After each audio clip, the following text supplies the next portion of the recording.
Whenever there's a video on Greenwood Today, you'll know I'll be there. I'm Jonathan Graves, and your sports editor for GreenwoodTodaySports.com, and I'm here with Mark Davis all the way on the far right, and we're joined here by the Emerald AD, the new AD and head football coach for the Emerald Vikings, Tim McMahon. Coach, how you doing this morning? Wonderful, doing great. Coach, with all our guests, here's what we're going to do, kind of give you a rundown of what we do here. We're going to let you do a kind of a brief background on yourself, then we're going to move into a little bit of questions on that new AD position, new head coach of football for the Emerald Vikings.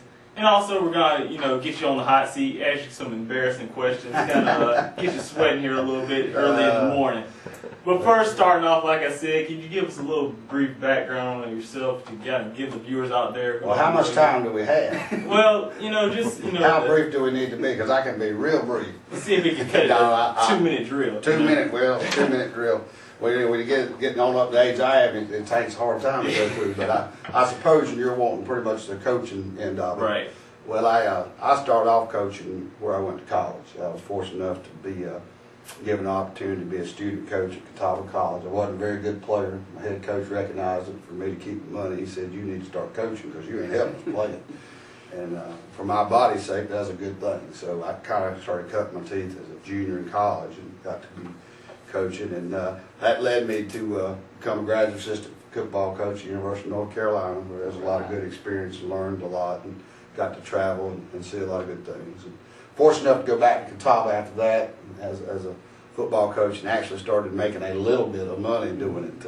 Up to that point, it pretty much been internship type stuff, and even though it was full time, but you wasn't making any money. And so I went to Catawba and spent 8 years, I believe, there at Catawba, and started out as a wide receivers coach, which I played offensive line and kind of had the body to go out and catch and run routes. So, but I learned a lot and worked my way up to eventually become the offensive coordinator at Catawba for several years. And we had a coaching change, and in '94, I had the opportunity to return back to Morgan Freedom High School, which is where I went to school. Was the football coach there. '95 was actually my first year coaching, and spent 11 years coaching football there. And we at the 12th year was asked to become the athletic director, but wasn't the football coach. Did that a year. Realized that's not why I got up in the morning. Right. I liked AD, right, but I needed a more direct contact with the kids, and so went hunting, and good folks in Wadesboro offered me a football job there at Anson County High School. We spent 2 years there, and that led me here to Greenwood, which me and my family is very excited to be a part of. So how'd you find out about the job in Greenwood? How to find out about the job in Greenwood? Well, I'll be honest with you, South Carolina's the football down here is well claimed, and it's got a lot of reputation. And throughout my career, I've been putting fillers out in this state. Tried several times to make ventures down here, and this is the first opportunity I've gotten. And coaches kind of keep up that stuff, but So Greenwood and Emerald being a crosstown rivalry, is there going to be any extra motivation because you didn't receive that position with Greenwood? No, it's not. We're trying to build a football program, football family. That's the first team we play, and everybody we line up against, we're going to do our very best to compete and get after. But no matter who wins that football game, they're not going to give any trophies out that night. They're not going to give any championships out that night. Right. But anytime that the Emerald Vikings lines up to play, it's our intention to do the very best we can to compete as hard with every fiber we got. Mark. I agree with that. Crosstown rival is tough, and JV at Emerald has beaten Greenwood in the past, so I hope the varsity can do it.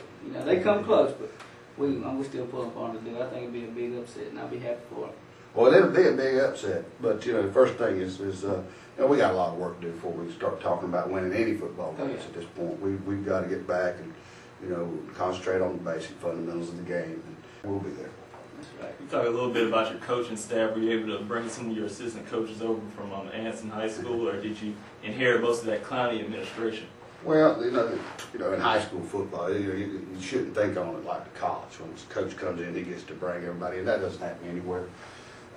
I think it's no secret that the district is personnel-wise is going through some hard times. I think that's well publicized and no new news here. So the coaches that we have there are are the ones that coached there last year, minus a few.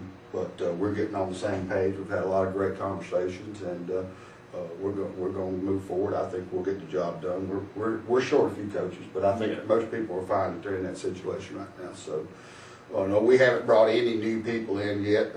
Coach Frank Hill has agreed to help me this spring, and we'd like to hold on to him. I think everybody's familiar with that. Yeah. He's been a godsend to me.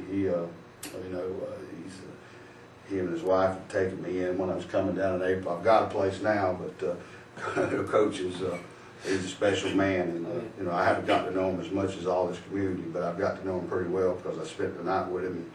And I come back from school, and if anybody knows Coach Hill, you're aware of how his cooking. Yeah, he cooked some chili for you. He cooked everything.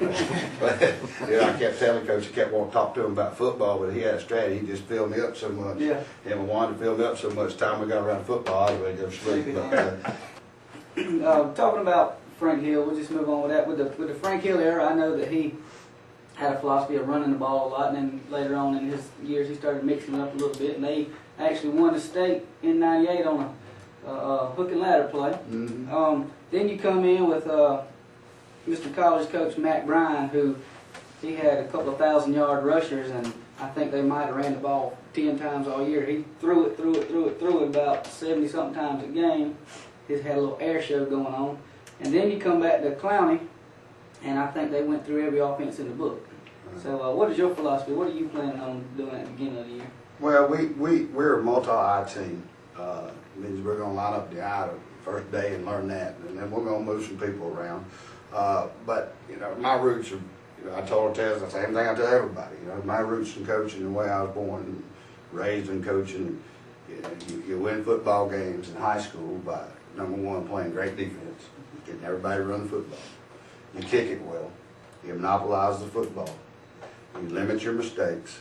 And you'll find a lot of high school games are lost before they're won. And we're going to do everything we can, certainly not to beat ourselves. So, people say, you run the ball, you run the ball. Well, I think if you look over the history of our offenses and teams I've been a part of, yeah, we probably are a little heavy on the run. But that's not to say we're not going to be able to line up and throw it over your head and throw the football. We're not going to, passing an emerald's not going to be a trick play. It's in the offense and we're going to execute it. But yes, we try to be a physical football team that's going to establish the run, and we're going to throw it off play action. And we're not going to, we're just going to throw it to beat our heads against the wall. And we're not going to run it to beat our heads against the wall. But we're going to look to try to be an identity of a tip-off team and put their hand on the ground, get their butts in there, come off and get after you. Moving into your AD position a little bit, you said in the Anson record before you left Anson High School, you were quoted as saying about the athletic director over there, Fred Davis, saying the support and guidance from Fred Davis was critical in the success of our football program.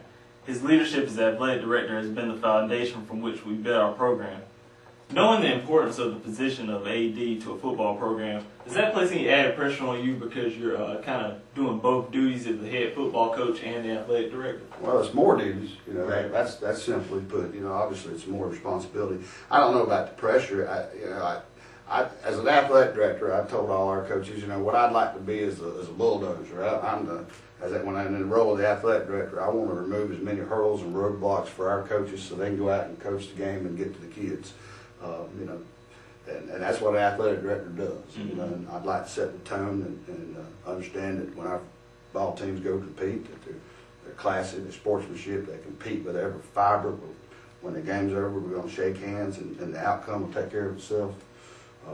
We're going to respect everybody we play, everybody. Right. But we're not going to fear nobody. Right. And I just it's kind of like a bulldozer. Get the hurdles out of the way so the coaches can do the jobs and set the tone with what we want to go out and be as in athletics.